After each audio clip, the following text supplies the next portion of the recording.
क्योंकि आज के जमाने में तुम लोग अगर भटकते हो तो औलाद के ही पीछे भटकते हो। तो बड़े ध्यान से सुनना, वो बाबा जी आत्मदेव को समझा रहे हैं कि आत्मदेव ब्राह्मण, चलो मान लो तुम्हारे पास कोई संतान नहीं है तो समाज में तुम्हारा सम्मान नहीं होता है, और तुमने ये भी सुना कि जिसके संतान नहीं होती वो खुद भी नरक में जाता है और अपने पुरखों को भी ले जाता है। कोई बात नहीं, अब हम तुम्हें एक उदाहरण दे रहे हैं। आत्मदेव बोले कौन सा उदाहरण?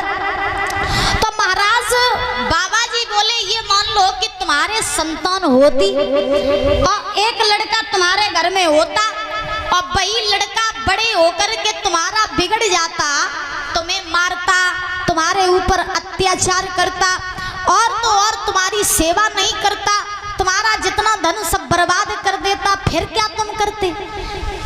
अगर तुम्हारा बेटा बिगड़ जाए, तुम्हारे ऊपर अत्याचार करे परीक्षित जी, तो बताओ लड़के ने जीते जी घर को नरक बनाए दो कि नहीं बनाए दो?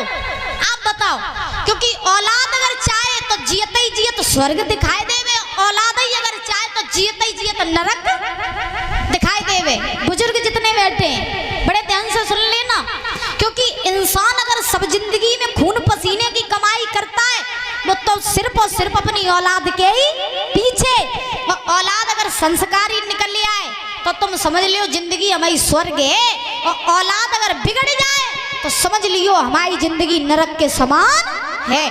तो बच्चे का होना ना होना ये जरूरी नहीं है, मायने ये रखता है कि आपकी संतान के संस्कार कैसे हैं, याद रखना। और आज के जमाने में तो आप लोग देखते ही हो कि आजकल के लड़के कैसे हैं परीक्षित जी, आज के जमाने में तो तुम देखते ही हो कि आज के लड़का कैसे, घर में बीवी आई नहीं और माँ बाप को घर से बाहर निकालो नहीं, फिर तो महाराज अपने माँ बाप को घर से बाहर निकाल देते हैं। और आज के जमाने में तो महाराज हमने यहाँ तक देखा है, एक विद्वान लिखते हैं बड़े सुंदर शब्दों में, अंकुल बेटा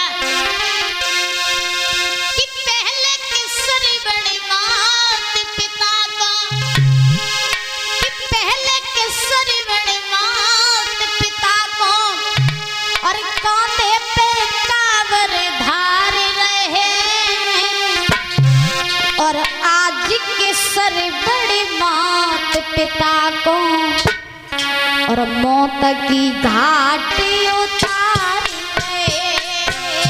आज के सरे बड़े मात पिता को मौत की घाटी उतार गए।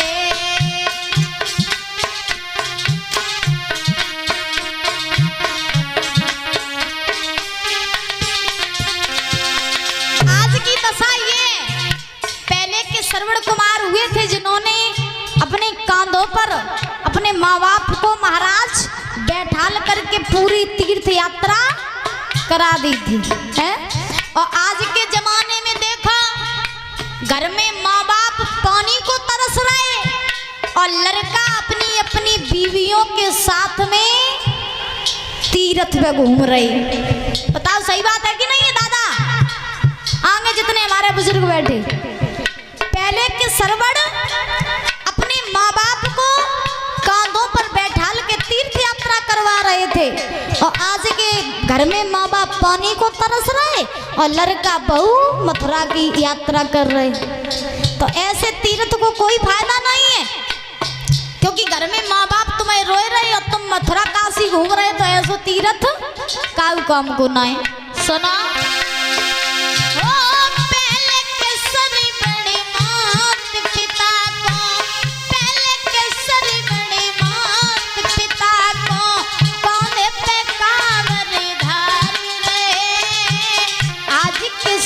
बड़े मात पिता को मौत की घाटी उतार गए। आज के सरे बड़े मात पिता को मौत की घाटी उतार गए।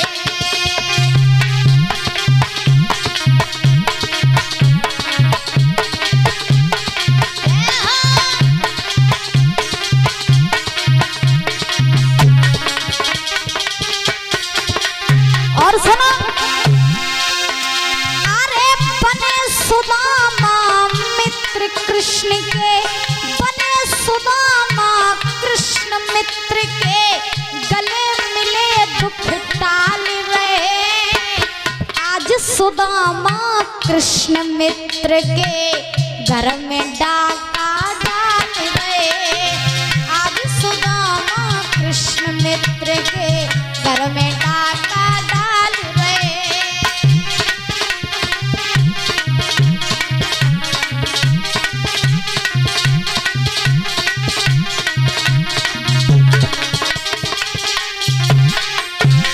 गौर करना शब्दों पर। पहले के द्वापर युग में कृष्ण और सुदामा की मित्रता ही आप लोगों ने सुनी है कि कितनी घनिष्ठ थी। सुदामा बिना कन्हैया के नहीं रहते थे, कन्हैया बिना सुदामा के नहीं रहते थे। हैं? सुदामा के ऊपर गरीबी आई तो भगवान ने हृदय से सुदामा को लगाया, गरीबी दूर कर दी। और आज के जमाने में महाराज मित्र ऐसे हैं कि जो लो जेब में पैसा, गाड़ी में डीजल पेट्रोल भराए रहो तो लो तो मित्र हैं, और जो जेब में पैसा खत्म और गाड़ी में डीजल खत्म तो तुम कहाँ के हम कहाँ के, हम तुम्हें नहीं माना। बात समझ में आ रही है? यही सिस्टम है पहले में और अब में, यही अंतर है। पहले के जमाने में लोगों के अंदर मानवता हुआ करती थी, पहले के जमाने में लोगों के अंदर इंसानियत हुआ करती थी। और आज के जमाने में इंसान तो है लेकिन इंसान के पीछे आज राक्षस छिपा हुआ बैठा है। और लिखा हो सावित्री पति प्राणे तुम्हें, सावित्री पति प्राणे तुम्हें यम के आगे अड़ती है। आज सावित्री स्वयं पति के मौत का कारण बनती है। आज सावित्री स्वयं पति के मौत का कारण बनती है।